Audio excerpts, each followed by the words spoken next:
नमस्कार। CCN news 24 channel देख रहे सभी दर्शकों का स्वागत है। दर्शकों, मैं दिनेश गर्ग, कड़वे सवालों वाला, इस समय मौजूद हूं वार्ड नंबर 24 के अंदर। मेरे साथ मौजूद हैं डॉक्टर सत्यवान राणा जी, जो कि मुख्यमंत्री प्रतिनिधि भी हैं और यहां से वार्ड अध्यक्ष भी हैं। आज यहाँ पर अक्सर मैं यहाँ पर लगभग कई बार आता हूँ तो यहाँ पर मुझे नेताजी मिलते ही नहीं। नेताजी पता लगता है सेवा के कार्यों में गए हैं, नेताजी कैंप लगा रखा है, तो यहाँ पर नेताजी आज मुझे अचानक से मिल गए और अचानक से हमने ढप्पा कर दिया। और अचानक से आज ये भी देखेंगे कि यहाँ पर कार्य क्या क्या होते हैं। असल में जब मैं यहाँ पर बाहर आ रहा था तो यहाँ पर कुछ लोग कैंप वगैरह, मुझे लगता है बाहर भी कुछ लगा रखा था। कैंप किस चीज़ का कैंप लगा रखा था? सर मैं ये मास्क हटा दूं अगर आप कहें तो। माइक हाईटेक है, आवाज़ जाएगी, बाकी आपकी अपनी मर्जी है। चलिए चलिए चलिए, सबसे पहले तो एक संदेश आम जनता के लिए आपके चैनल के माध्यम से आपको शुभकामनाएं। पहले तो आप निर्भीक पत्रकारिता करते हैं, उसके लिए बहुत बहुत साधुवाद आपको। कुल मिला के मुझे ऐसा लग रहा है आप हमारे चैनल से और हमारी पत्रकारिता के तरीके से वाकिफ होते हैं इस समय। बिल्कुल वाकिफ हैं। कहीं ना कहीं पिछले कुछ दिनों में आपने अपना जो एक शैली बनाई है, एक अलग शैली विकसित की है और उस अलग शैली की वजह से आपको लोग देख रहे हैं और पसंद कर रहे हैं। आप पसंद कर रहे हो? बिल्कुल। जो व्यक्ति निर्भीकता से पत्रकारिता करता है उसका आपको सम्मान करना चाहिए। और कहीं ना कहीं अगर व्यक्ति ना पक्ष की बात करता है ना विपक्ष की बात करता है, अगर निष्पक्ष बात होती है तो उसका सम्मान करना लाजमी भी है। और मेरी कोशिश रहती है सत्यवान जी कि हम मीडिया का जो असल में काम है कि सिर्फ सच दिखाना और निष्पक्ष होकर के बात करना, वो की जाए, बजाय कि चापलूसी, लाग लपेट, मक्खन लगाना। वो तो पर्दे के पीछे के काम होते हैं, लेकिन असल मायने में जो जनता को देखना है वो सच देखना है और वो सच दिखाने का काम दिनेश कड़वे सवालों वाला या सीसीएन न्यूज 24 चैनल ऐसे ही करता रहेगा। और आज की इस तीखी मुलाकात के अंदर एक कुछ मुद्दों के ऊपर बात करेंगे, यहाँ के सेवा कार्यों के ऊपर बात करेंगे, क्या क्या काम यहाँ पर होते हैं, भीड़ भाड़ क्यों लगी रहती है। सबसे पहले स्वागत है आपका हमारे सीसीएन न्यूज 24 चैनल। बहुत बहुत धन्यवाद दिनेश जी। मुझे वाकई बड़ा अच्छा लग रहा है कि मास्क प्रॉपर लगाया है और प्रोटोकॉल का पालन है, क्योंकि कहीं ना कहीं इस महामारी ने दस्तक तो हमारी दिल्ली में दे दी है। और इसमें भी कोई दो राय नहीं, जो पिछले 2 साल गए उसमें भी इन्होंने बड़ी सेवा की थी। खुद भी मैं देख रहा था, कहीं पे ऑक्सीजन सिलेंडर पहुंचाना है, कहीं पे भोजन पहुंचाना है, मतलब कहीं बहुत सारी सेवा यहाँ पर की गई थी, इस कार्यालय से की गई थी। और जब खुद जितने भी नेता हैं, मंत्री हैं या जो उम्मीदवार हैं जिन्हें नेताजी बनना है, जिन्हें सेवा करनी है, और जब वो खुद प्रोटोकॉल का पालन करते हैं, वो वाकई मुझे अच्छा लगता है। क्योंकि मेरा पहला सवाल हमेशा मास्क को लेकर होता है। आपने वीडियो में देखा भी होगा। जी बिल्कुल देखा है। और कहीं ना कहीं आपके चैनल के माध्यम से ये बात कहना चाहता हूं कि ओमिक्रॉन ने दिल्ली में दस्तक दे दी है और पुरजोर दस्तक दे दी है। हालांकि माननीय मुख्यमंत्री जी ने कल इसको येलो अलर्ट करते हुए बहुत सारी चीज़ों को बंद कर दिया है। तो आप सभी से हाथ जोड़कर ये प्रार्थना है, मुख्यमंत्री प्रतिनिधि होने के नाते, एक जिम्मेवार नागरिक होने के नाते, आपका भाई होने के नाते, कि कृपया करके मास्क ज़रूर लगाएं, 2 गज की दूरी का पालन करें और साथ ही साथ जिन लोगों ने वैक्सीन नहीं लगवाई है वो शीघ्र अतिशीघ्र जाकर वैक्सीन लगवाएं। अगर किसी को भी अपॉइंटमेंट मिलने में दिक्कत हो रही है तो दिनेश जी आपसे मेरा अनुरोध है, मेरा एक नंबर फ्लैश कर दीजिएगा। बता दो इस समय जो नंबर सत्यवान जी बताएंगे। अगर वैक्सीन को लगने में कोई दिक्कत आप लोगों को आ रही है, या आप वैक्सीन की अपॉइंटमेंट मिलने में दिक्कत आ रही है, या वहां पर आपको किसी भी तरह की मतलब वैक्सीन को लेकर के असुविधा हो रही है, तो बताए गए नंबर पे आप संपर्क कर सकते हो। क्योंकि वीडियो काफी वायरल हो रही है, बहुत सारे दर्शक इस समय आप देख रहे हैं, और जो दर्शक देख रहे हैं इस तरह की सुविधा को अगर वाकई अच्छी है तो इस खबर को ज्यादा से ज्यादा शेयर कर दो। देखिए, कहीं ना कहीं वैक्सीन से रिलेटेड कोई भी चीज, फायदे, अगर किसी के दिमाग में कोई वैक्सीन को लेके अगर भ्रम है तो उसके निवारण के लिए भी आप मुझे कॉल कर सकते हैं। आपको अगर वैक्सीन का शेड्यूल नहीं मिल रहा है तो आप मुझे फोन कर सकते हैं। और एक और बात आपके चैनल के माध्यम से, अगर कोई बुजुर्ग व्यक्ति 80 साल से ज्यादा का है और वैक्सीन सेंटर पर जाने में असमर्थ है तो मैं उसके घर पर जाकर उसको वैक्सीन लगवा के दूंगा। ये सेवा केवल और केवल उन बुजुर्गों के लिए है जो घर से बाहर निकलने में असमर्थ है। आपको मैं एक चीज और बता दूं, आज मुद्दों की बात शुरू करने से पहले आज मैं बहुत सारे वो राज खोलने वाला हूं जो विपक्ष पार्टी आरोप लगा रही है, या जो खुद के मेरे भी मन में वो सवाल हैं, वो राज आज मैं आपको खोलने वाला हूं। वीडियो को पूरा देखिएगा और ध्यान से देखिएगा। सत्यवान जी, सबसे पहले ये जानना चाहूंगा, जब मैं यहाँ पर आ रहा था बाहर भीड़ लगी हुई थी, वो किस चीज का कैंप है? अक्सर मैं जब भी आता हूँ आप नहीं होते, वो भीड़ होती है वहां पर। जी देखिए, कहीं ना कहीं मैं नहीं होता, मेरा काम है फील्ड में रहने का। मुझे विधायक जी ने केवल एक और एक लक्ष्य दिया है कि आप जमीन पर रहेंगे और जनता के बीच में रहेंगे। भीड़ हमारे कार्यालय में अगर आप अभी भी बात करेंगे तो बाहर जो भीड़ लगी हुई है वो सदस्यता अभियान की भीड़ है। जो लोग आम आदमी पार्टी की विचारधारा से प्रभावित होकर आम आदमी पार्टी को ज्वाइन कर रहे हैं वो उनकी भीड़ है। अगर आप बीच वाले कमरे में जाएंगे तो हमारे यहाँ आधार और वोटर कार्ड का काम चल रहा है। मैं एक बार अपने कैमरे पे बताना चाहूंगा लाइव के माध्यम से, एक बार यहाँ पे बीच वाली खिड़की में दिखा दो, खिड़की के माध्यम से यहाँ पर क्या क्या सेवा बता रहे हो आप यहाँ पर? हमारे यहाँ आधार कार्ड से रिलेटेड कोई भी काम ठीक है। हम अपडेशन डेली अपने यहाँ कर रहे हैं। हम किसी कैंप का इंतजार नहीं करते। हम हफ्ते के 7 दिन और महीने के 30 दिन ये काम अपने यहाँ बदस्तूर जारी रखते हैं।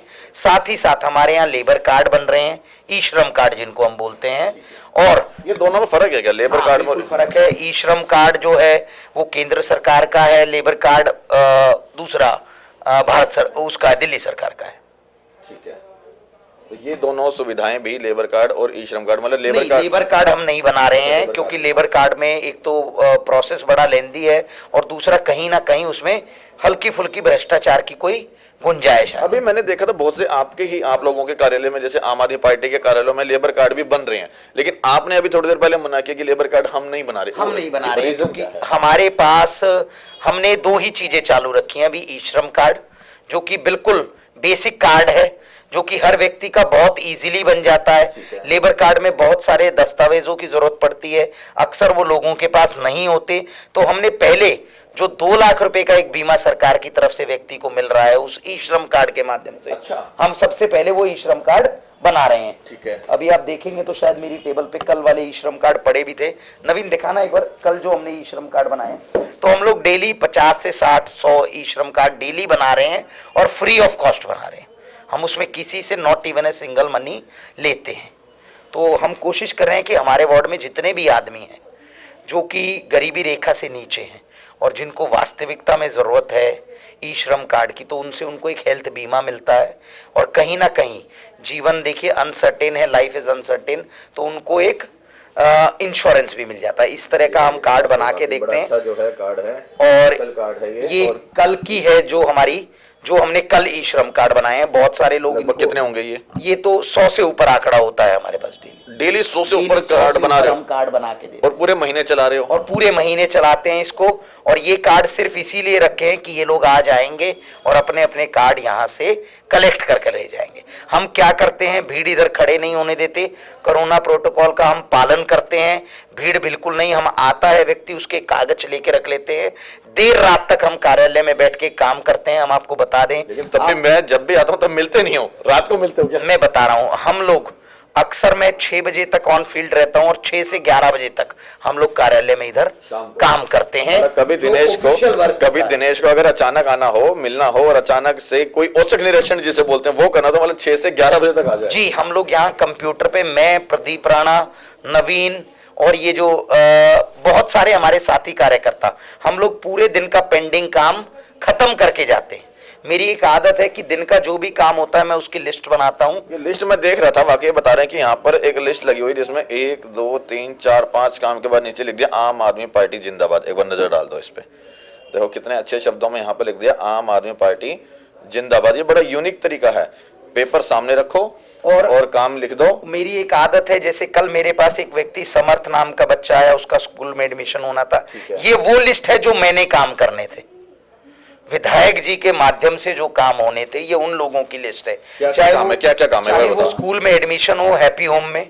सुखदेव प्रसाद गर्ग जी को कैमरे का कोड चाहिए था, तो वो माननीय विधायक जी के थ्रू मैंने उनको दिलाया। कैमरे का कोड बोले तो थोड़ा क्लियर करें। देखिए, सुखदेव प्रसाद गर्ग जी RWA के अध्यक्ष है A2 ब्लॉक से, सेक्टर 17। तो दिल्ली सरकार ने जितने भी कैमरे हमारी रोहिणी में लगाए हैं, जिम्मेवार व्यक्तियों को, या तो वो RWA का कोई पदाधिकारी हो या समाज का जिम्मेवार नागरिक हो, हम लोग उनको उनके फोन पर ये कोड अवेलेबल कराते हैं और व्यक्ति उससे ये देख सकता है कि मेरे मोहल्ले में किस तरह की क्या गतिविधि। तो ये भी वार्ड वाइज है या विधानसभा वाइज है? नहीं, ये मेरे वार्ड की जिम्मेवारी मेरे पास है और मेरा दायित्व है कि जितनी भी RWA हैं उनसे सामंजस्य बनाकर उनको ये कोड मुहैया कराना, ताकि वो अपने जिम्मेवार नागरिक होने का फर्ज निभा सकें और साथ ही साथ ये चेक कर सकें कि अगर कोई असामाजिक गतिविधि उनके मोहल्ले में हो रही है तो वो उसको देख सकें और उसकी रिपोर्ट पुलिस में कर सकें। इसमें कोई दो राय नहीं कि दिल्ली सरकार ने जो कैमरे का प्रावधान जो दिल्ली में लाए, वाकई वो बड़ा एक यूनिक और एक अच्छा आइडिया है, क्योंकि कहीं ना कहीं अपराध के ऊपर रोक लगाने के लिए सीसीटीवी, मतलब ऊपर कहते हैं ना भगवान देख रहा है,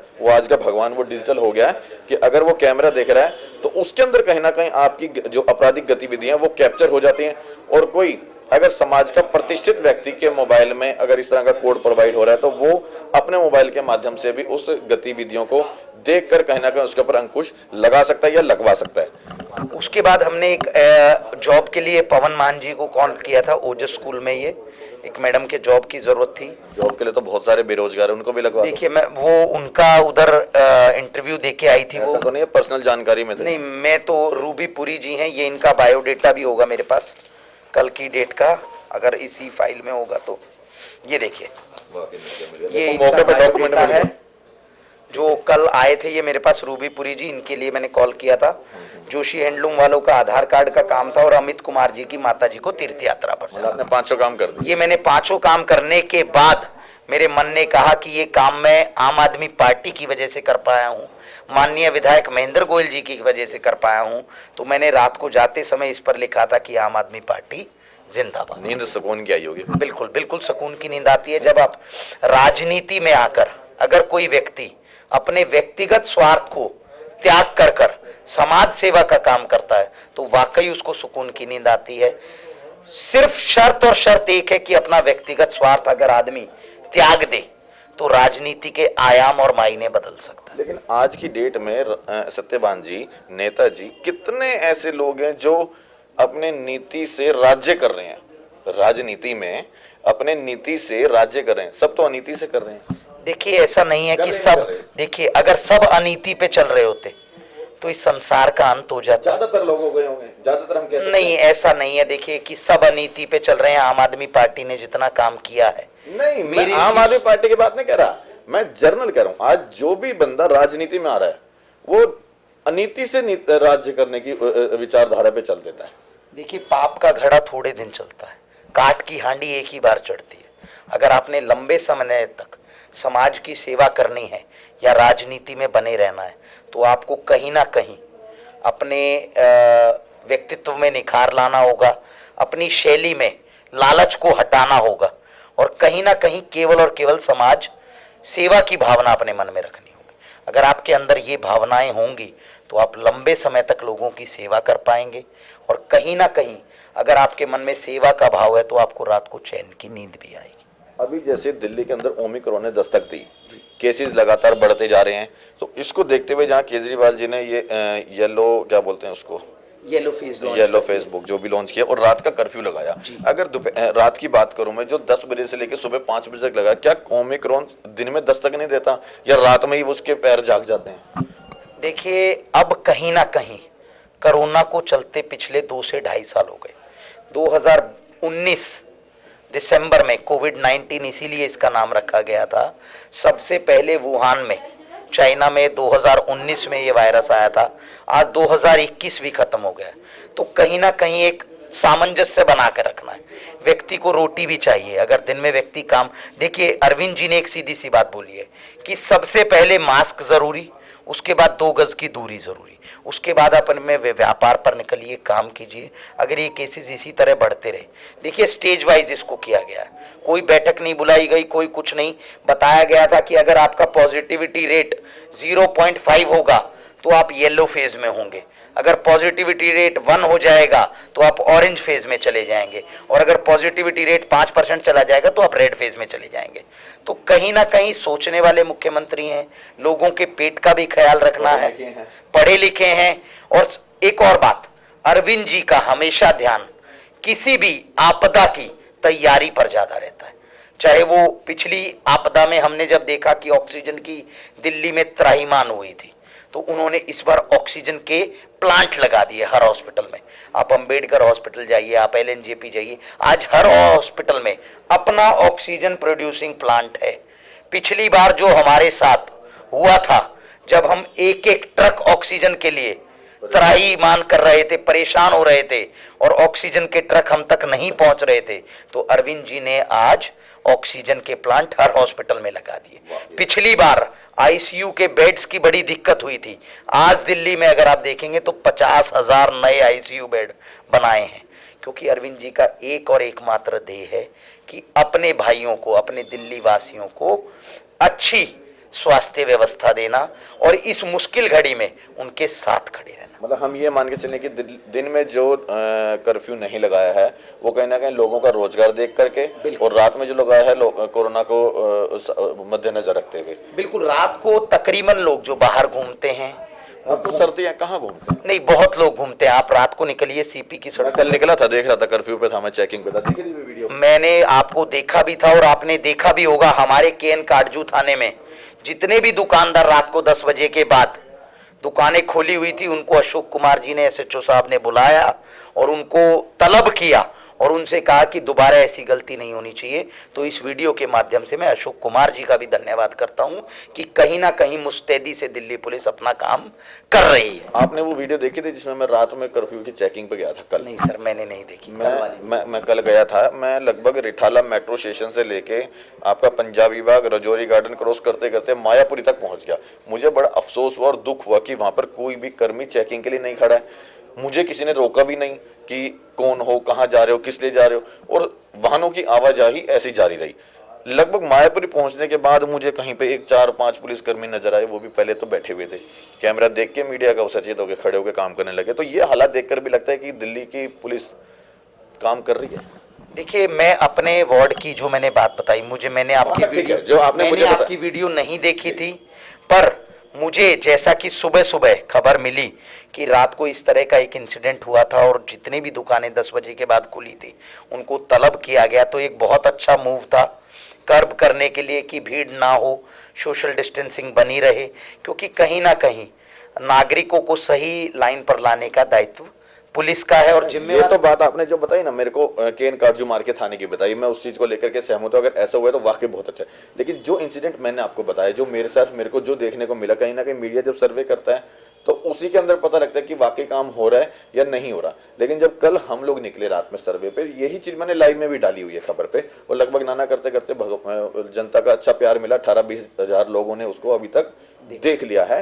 तो इसलिए मैंने आपकी नॉलेज में डाला। मैंने कहा अगर आपको क्या लगता है कि अगर रिठाला मेट्रो स्टेशन से लेके मायापुरी तक कोई भी कर्मी नहीं मिलता है और जांच नहीं होती है, तो क्या लगता है कि दिल्ली सरकार के लगाए गए कर्फ्यू का कोई असर होगा ज्यादा? ऐसे देखिए, कहीं ना कहीं पॉलिसी को इम्प्लीमेंट करने में दिल्ली पुलिस का बहुत बड़ा रोल रहा है। हालांकि हमारे थाने की पुलिस ने बहुत ही उम्दा काम किया है। मेरा अन्य थानों की पुलिस से भी ये निवेदन है कि कृपया करके कोरोना को अगर हम ढील बरतेंगे, किसी भी तरह की अगर हम ढील बरतेंगे तो वो हमारे लिए और हमारे परिवारों के लिए घातक होगी, क्योंकि कोरोना किसी का पता पूछ कर नहीं आता। कोरोना केवल और केवल लापरवाही से आता है। लापरवाही तो बाकी बिल्कुल सही बात कही। कोरोना का तो ऐसा है, वो आ तो चुका है, परंतु वो नेता और मंत्रियों की रैलियों में नहीं आएगा। कोरोना आ तो गया है, परंतु वो दिन में नहीं आएगा। कोरोना आ तो गया है, लेकिन हम आम आदमी के लिए आया है, बड़े नेता और मंत्री के लिए नहीं आया। ये कैसा कोरोना है भाई? हमें और आपको सबको मिलकर इसका पालन करना है। कोरोना किसी की जात और धर्म नहीं पूछता, वो किसी के भी लग सकता है। नहीं, मैं इस बात में कहना चाहूंगा, बिल्कुल सही कहा है। कोरोना ना तो जाति पूछता है, ना धर्म पूछता है, ना नेता पूछता है, ना कार्यकर्ता पूछता है, ना अमीर देखता है, ना गरीब देखता है। कोरोना एक ऐसी बीमारी है जिसकी वजह से देश कई दशक पीछे चला गया है और सभी देश चले गए हैं। भारत नहीं, सभी देश, अर्थव्यवस्था चरमरा चुकी है सभी देशों की। और अभी भी अगर हम जिम्मेवार नागरिक बनकर, एक और बात मैं आपको बताना चाहूंगा वैक्सीनेशन इंचार्ज होने के नाते, कि जितने भी हेल्थ वर्कर्स हैं, फ्रंटलाइन वर्कर्स हैं, आप भी एक फ्रंटलाइन वर्कर्स में आते हैं, क्योंकि आप लोग आगे बढ़कर समाज की चीज़ों को दिखाते हैं। हम लोग डॉक्टर होने के नाते फ्रंट लाइन में आते हैं, तो हमारे लिए बूस्टर डोज का इंतज़ाम कर दिया गया है और आने वाली 3 तारीख से हमें 3rd डोज बूस्टर डोज लगने जा रही है। अच्छा सत्यवान जी, ये ठीक है क्या जो सुनने में आ रहा है कि जो मोदी जी की जो पहली वैक्सीन आई थी, 2 वैक्सीन थी जो, वो इस ओमिक्रॉन में फेल होती दिखाई दे रही है? नहीं सर, ऐसा कुछ नहीं है कि मोदी जी की वैक्सीन थी, मतलब जो, हाँ समझ, भारत बायोटेक की वैक्सीन थी। जो भारत बायोटेक भारत बायोटेक की वैक्सीन, बिल्कुल सही शब्द कहा, मैं ही गलत बता रहा था वो कि मोदी जी की वैक्सीन। मतलब मेरे कहने का मतलब था कि जो 2 वैक्सीन पहले लगाई जा रही थी वो इस ओमिक्रॉन की बीमारी के अंदर मतलब फेल होती दिखाई दे रही है। देखिए, कभी ना कभी जब आप वायरस की किसी भी टेंडेंसी को देखते हैं, वायरस हमेशा अपने आप को म्यूटेट करता है। अगर मैं लगातार एंटीबायोटिक खाता जा रहा हूं तो एक समय आएगा एंटीबायोटिक असर करना बंद कर देगी।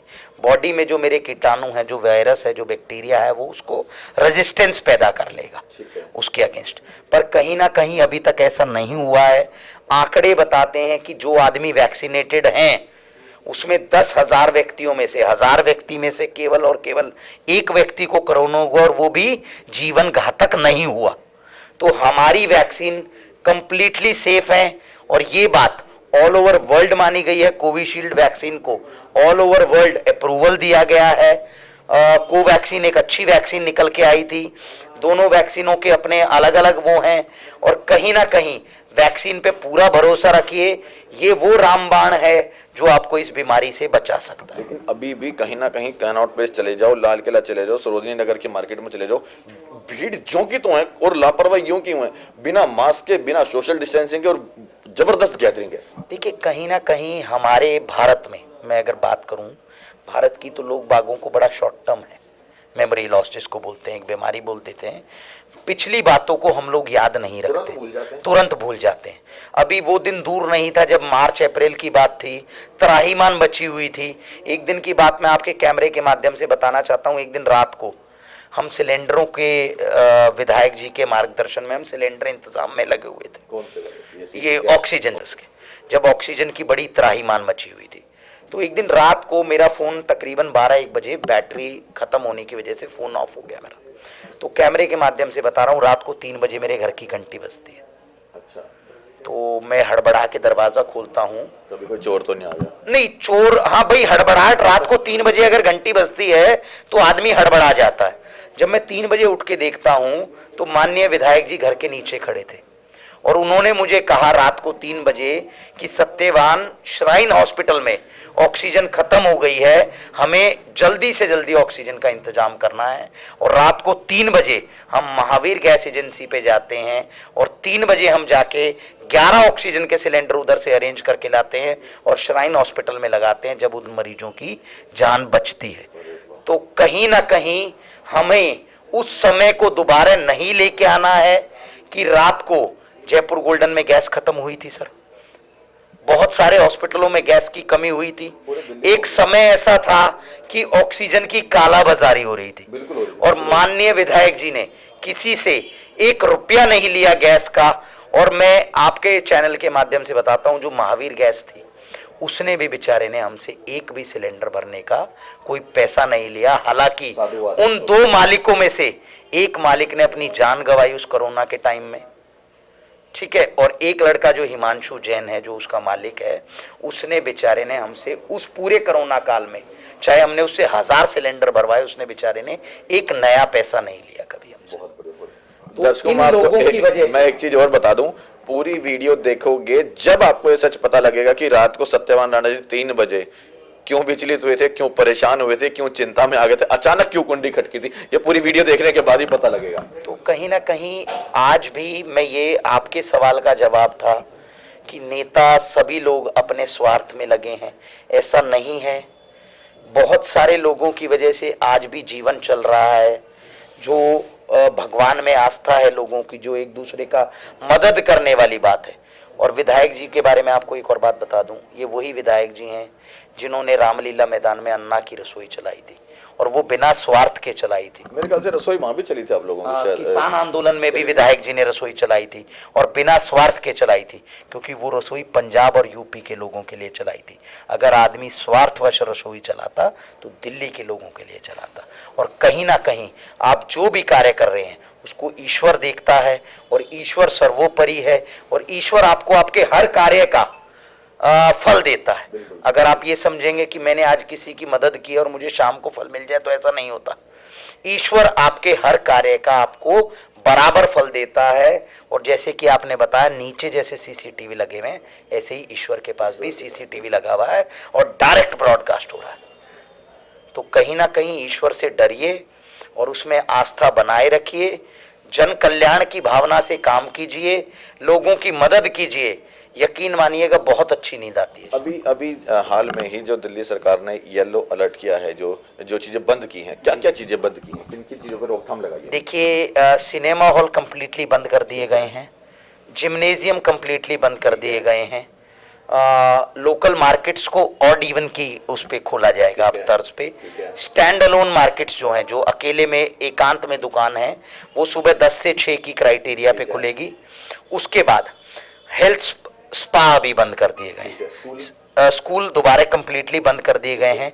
ऑफिसेज को 50% की छूट पर चालू किया गया है कि मतलब अगर आपके ऑफिस में 10 आदमी हैं तो 5 आदमी एक दिन आएंगे, 5 आदमी एक दिन आएंगे। अभी रिलीजियस प्लेस चल रहे हैं, ये जब ऑरेंज फेज आएगा तो इनको बंद कर दिया जाएगा। ऐसे में आपको नहीं लगता है कि दारू के ठेकों पर भी इस समय रोकथाम लगा देनी चाहिए? भाई हर चीज बंद कर रहे हैं, ठीक है, क्योंकि कोरोना बढ़ रहा है, इसको लेकर के दारू पे भी इस समय बंद कर देना चाहिए।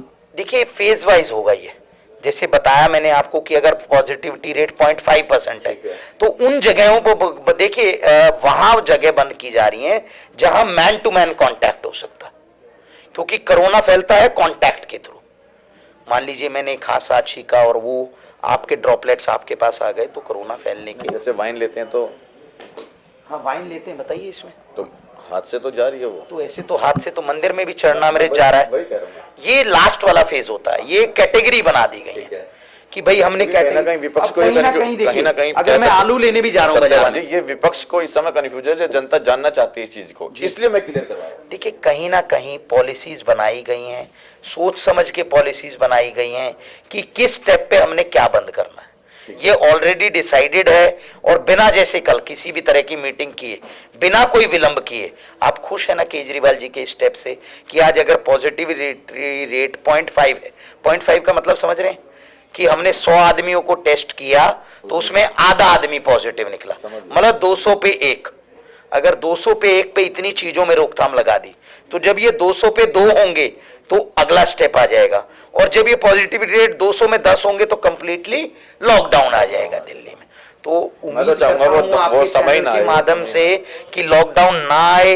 लोगों की कमर टूट चुकी है, जो डेली व्यवसाय करने वाले लोग हैं, जो रोज घर से निकलते हैं कमाने के लिए, लॉकडाउन में सबसे ज्यादा मार उन पर पड़ती है। आपके चैनल के माध्यम से एक और चीज बता दूं, कल माननीय केजरीवाल जी ने जो आधार कार्ड के थ्रू राशन दे रहे थे उसको अप्रैल माह तक बढ़ा दिया है। बहुत बढ़िया, ये वाकई एक खुशखबरी है कि जो राशन आप लोगों को मिल रहा था वो अप्रैल माह तक, मतलब अप्रैल के महीने तक आपको इसी तरह से आधार कार्ड के जिनके पास आधार कार्ड है, जो सिर्फ राशन कार्ड धारक नहीं थे, अच्छा, जो आधार कार्ड से स्कूलों से राशन मिल रहा था, वो अप्रैल माह तक अब उन लोगों को मिलेगा। इसी तरह से दिल्ली सरकार निःशुल्क देती रहेगी। ठीक है, बहुत बढ़िया बताइए आपने बात। अच्छा सत्यवान जी, मेरा लास्ट सवाल ये रहेगा कि अभी हाल में जैसे निगम के जो चुनाव हैं उसको लेकर के आप अपने क्षेत्र की जनता को क्या वायदे कर रहे हैं कि हम ये काम अवश्य करेंगे ही करेंगे? देखिए, मैं वादा नहीं करता, मैं इरादा लेकर बात करता। इरादे बता दें क्या क्या हैं? मेरे इरादे ये हैं कि जिस चीज के हमारे क्षेत्र के लोग, हम रोहिणी में रहते हैं, एक ऑर्गेनाइज सेक्टर है, और जिस चीज के लोग बाग इधर हकदार हैं, इनको अच्छी स्वास्थ्य व्यवस्था चाहिए, आसपास सफाई पूरी चाहिए, जो एमसीडी के स्कूलों की आज बदहाली है उनसे इन्हें मुक्ति चाहिए, पार्कों में सफाई चाहिए, पेड़ों की कटाई चाहिए, अगर कोई बीमारी आती है तो उसमें इनको दवाई चाहिए। तो ये सभी चीज जो मूलभूत चीजें थी, पहले हम इन मूलभूत चीजों पे काम करेंगे, उसके बाद जो अनऑथराइज कंस्ट्रक्शन चल रही है, ये सबसे बड़ा मुद्दा, सुनिए, उसको रोकने के लिए हम पॉलिसी लाएंगे। अच्छा, मैं बिल्कुल नहीं कहूंगा कि हम अनऑथराइज कंस्ट्रक्शन को बंद कर देंगे, पर हम जो उसमें लोगों का शोषण होता है उसको खत्म करने के लिए पॉलिसी लाएंगे। पॉलिसी कैसी लाएंगे? आज एक व्यक्ति अगर अपना जनता फ्लैट बनाता है, उसका परिवार बढ़ गया, और उसको जगह की जरूरत है, तो उसकी वाकई जरूरत है, वो एक कमरे में गुजारा नहीं कर सकता। क्योंकि डीडीए तो एक डब्बा देती है, कमरा मैं थोड़ी बता देती है रहा वो हूं, भी। आप डीडीए एक मान लीजिए, मैं उसे कमरा ही कहूंगा, मैं डब्बा भी नहीं कहूंगा। डीडीए एक कमरा देती है और मैं हूं उसमें, अगर मैं रह रहा हूं और मेरा परिवार आज बढ़ गया, तो मैं उस भ्रष्टाचार को रोकने के लिए उस जनता फ्लैट का एफआईआर बढ़वाऊंगा सरकार से जाके, ताकि जब कोई भी व्यक्ति उस जनता फ्लैट को बनाए तो वो अनऑथराइज ना कहलाए।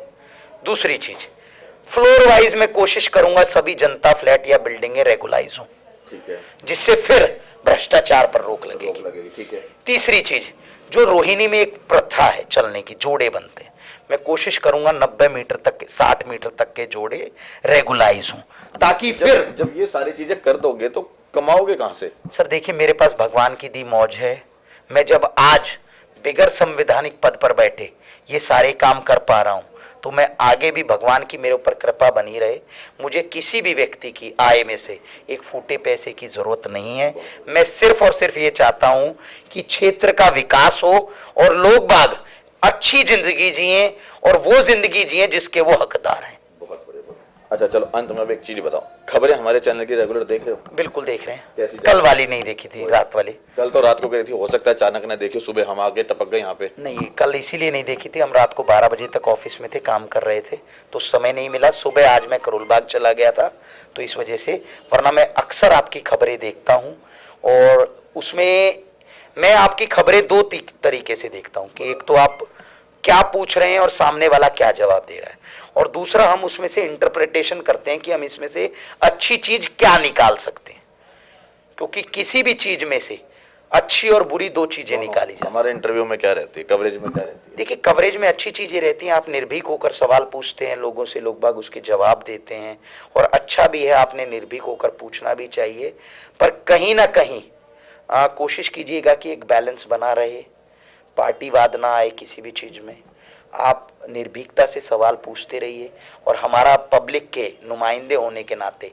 क्योंकि हम काम कर रहे हैं, हम जन कल्याण में हैं, सामाजिक क्षेत्र में हैं, हमारा दायित्व बनता है हम आपके सवालों के निष्पक्ष होकर जवाब दें। बहुत बढ़िया, वाकई इस इंटरव्यू में अच्छा लगा कि कहीं ना कहीं जो है निर्भीकता को भी सराहा है, और यहाँ पर जो काम किए जा रहे हैं वो भी मुझे अच्छा लगा, क्योंकि कहीं ना कहीं बाहर जो कैंप लगा है वो भी ठीक तरीके से लगा, यहाँ पर भी मैंने कैमरे के माध्यम से आप लोगों को दिखाया, वो भी कैंप लग रहा है, और रात को सर्विस देते हैं, अपने दफ्तर के जो काम है, निपटाने के काम है, वो रात को शाम को 6-5 बजे 6 बजे से और 11 बजे तक हम लोग यहीं तो मिलते हैं। पब्लिक डीलिंग है उस टाइम पे? पब्लिक डीलिंग बंद हो जाती है हमारी जब आप 6 बजे। दफ्तर में यहाँ पे नहीं मिलोगे सुबह, पब्लिक डीलिंग कब होगी फिर? सर मेरी पब्लिक डीलिंग मेरे भाई बैठे हैं, अच्छा, प्रदीप वो राणा करते जी, हैं। वो कर लेते हैं।